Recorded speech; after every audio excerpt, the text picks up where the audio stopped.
આપણી આસપાસ કેટલી બધી ઇલેક્ટ્રિક મોટર્સ છે નહીં? આપણે રોજ એનો ઉપયોગ કરીએ છીએ પણ ક્યારે એના પર ધ્યાન નથી આપતા.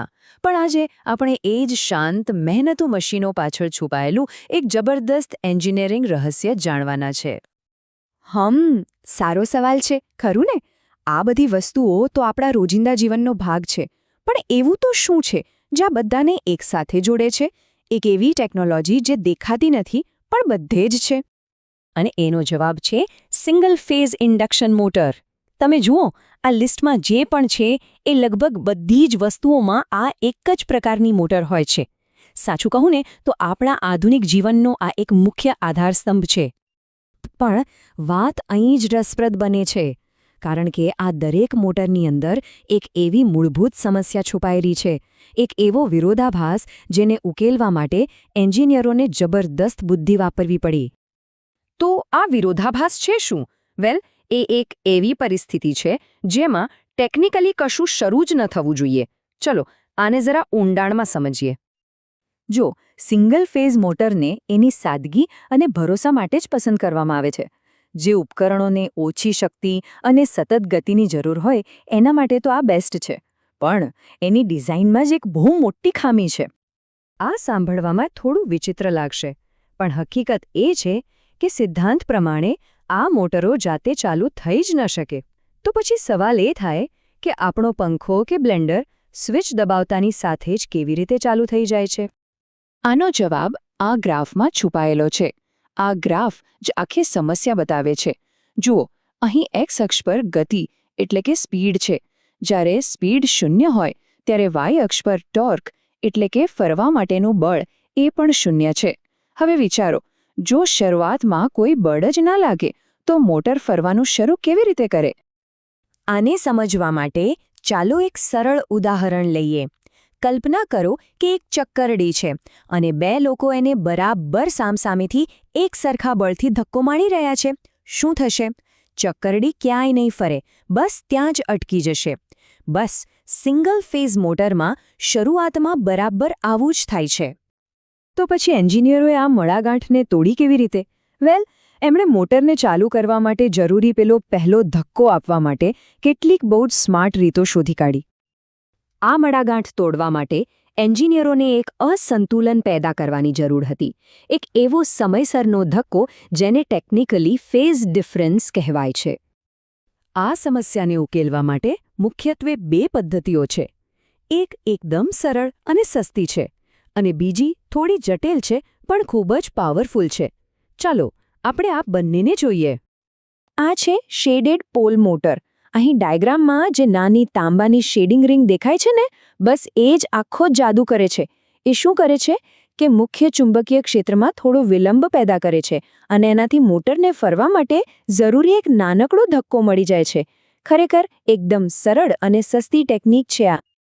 તો કહેવાનો મતલબ એ છે કે શેડેડ પોલ પદ્ધતિ સરળ તો છે, પણ એ એટલી શક્તિશાળી નથી. એટલે નાના પંખા જેવી હલકી વસ્તુઓ માટે તો બરાબર છે, પણ જ્યાં વધારે વજન ઉપાડવાનું હોય, જેમ કે રેફ્રિજરેટરના કમ્પ્રેસરને ચલાવવાનું હોય, ત્યાં કંઈક વધારે દમદાર જોઈએ. અને એ દમદાર ઉપાય છે સ્પ્લિટ ફેસ પદ્ધતિ. આમાં શું થાય છે? 2 વાઇન્ડિંગનો ઉપયોગ થાય છે. એક મુખ્ય વાઇન્ડિંગ અને બીજી એને મદદ કરવા માટે સહાયક વાઇન્ડિંગ. આ સહાયક વાઇન્ડિંગ સાથે કાં તો એક રેઝિસ્ટર જોડાયેલો હોય છે અથવા તો એક કેપેસિટર. અને આ જ વસ્તુ પેલો જરૂરી ફેઝ ડિફરન્સ બનાવે છે.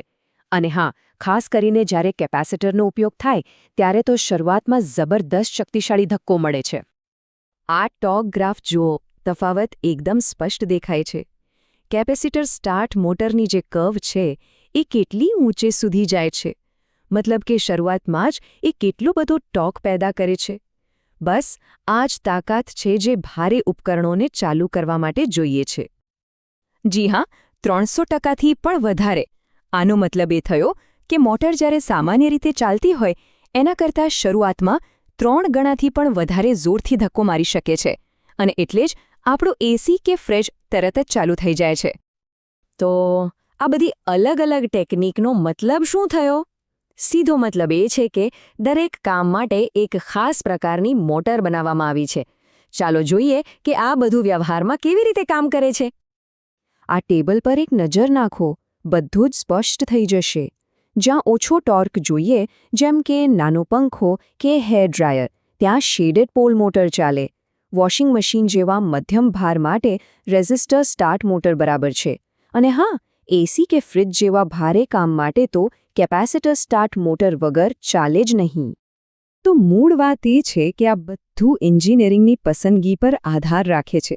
દરેક કામ માટે કિંમત અને કામગીરી વચ્ચે એકદમ સાચું સંતુલન શોધવું પડે છે. અને આ જ એક ખૂબ જ સુંદર અને કાર્યક્ષમ ડિઝાઇન છે જે આપણા રોજિંદા જીવનમાં આપણી આસપાસ જ છુપાયેલી છે. તો આપણે જોયું કે મોટાભાગની મોટરોને ચાલુ થવા માટે આવી સ્માર્ટ ટેકનિકની જરૂર પડે છે. પણ એક એવી ખાસ મોટર પણ છે જે આ બધા નિયમોને થોડી અલગ રીતે જુએ છે. અને એ છે યુનિવર્સલ મોટર. એનું નામ જ એનું કામ બતાવે છે. એ એસી અને ડીસી બંને પ્રકારની વીજળી પર ચાલી શકે છે. પણ એની સાચી ઓળખ તો એની જબરદસ્ત સ્પીડ અને તાકાત છે.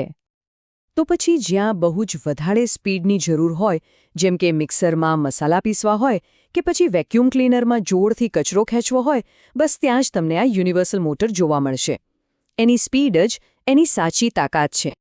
તો હવે પછી જ્યારે પણ ઘરમાં કોઈ એસી ચાલુ થાય કે પછી બ્લેન્ડરનો અવાજ સંભળાય, તો 1 મિનિટ માટે એના અવાજ પર ધ્યાન આપજો.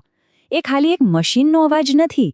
એની પાછળ દાયકાઓની એન્જિનિયરિંગની કમાલ છુપાયેલી છે. એક એવા વિરોધાભાસને ઉકેલવાની વાર્તા જે આજે આપણી દુનિયાને ચલાવી રહી છે.